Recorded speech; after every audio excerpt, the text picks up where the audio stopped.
lot of tournaments, this is illegal. We don't care about that. Those are lame tournaments. Can I use your legs here?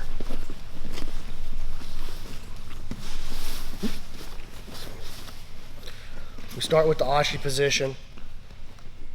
If I want to turn him and start reaping the knee, so anytime the knee goes this way and my foot crosses the center line, that's considered reaping the knee. All right. In a lot of tournaments, this is illegal. We don't care about that. Those are lame tournaments. We like reaping the knee. What I will tell you is this, though. The reason that people think it's dangerous is, like, stand for me. I've seen this happen a couple of times now. Where sometimes you'll hear people say things like, well, I've never seen anybody get hurt through a knee reaping injury. Well, I have. And the guy behind the camera was one of them, and I watched it happen. But here's what causes it. It's a real specific scenario that causes it. It's when this guy doesn't want to go down, like when he doesn't want to get swept, or he doesn't want his knee to go, and so he straightens his leg, and then I force it, and he goes anyway, and the ACL pops. Okay, so like that scenario is, for instance, Steven refuses to be swept. He will not be swept, even when I start to reap, and even when I start to kick him out, and you see what's going to happen to the knee there? It's going to give. Sometimes it's not, but sometimes it is. Go down now to your seat, to your butt there. Same thing here. Like if you're this guy and you're kicking that leg super strong, yeah, and I start to reap it and you're like, I won't go, and I finally go, crack, and I break through. I break through because I broke through. You know what I'm saying?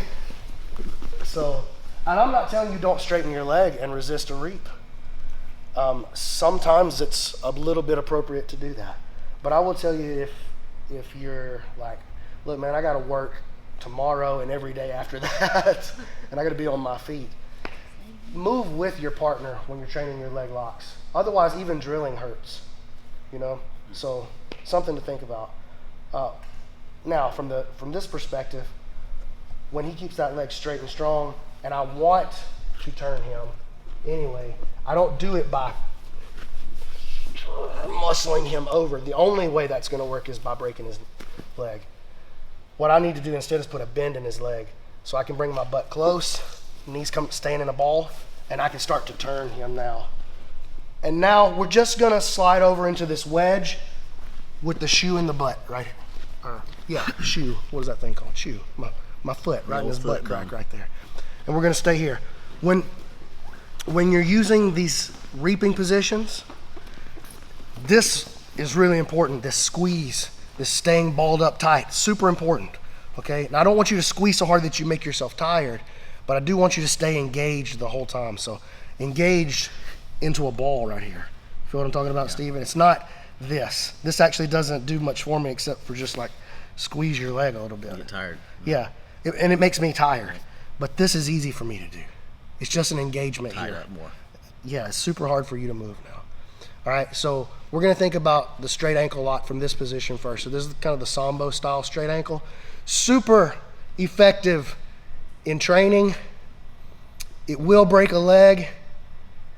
It's hard to make people tap like this in competition, in my experience.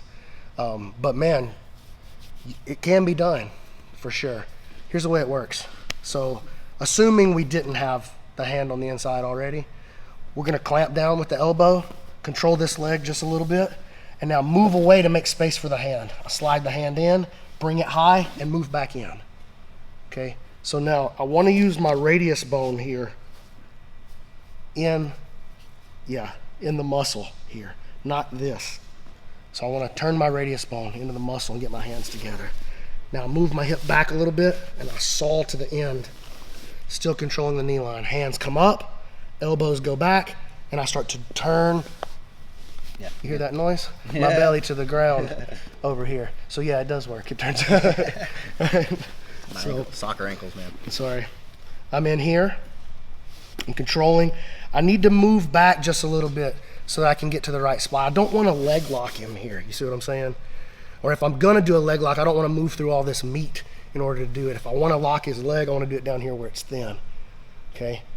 If I want to get his ankle, I need to put the radius bone under here. So we're going to go and saw it back in. right? Hands got to stay high for this.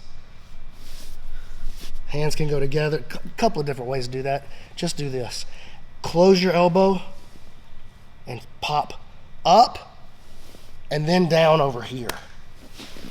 And man, that thing really hurts. I feel like I got a lot of drive still left right there.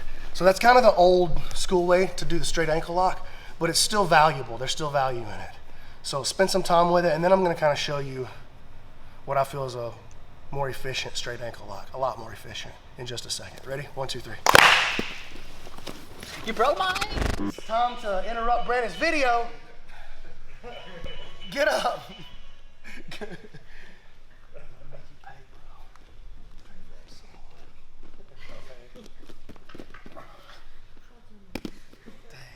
Had to be his alarm, didn't it?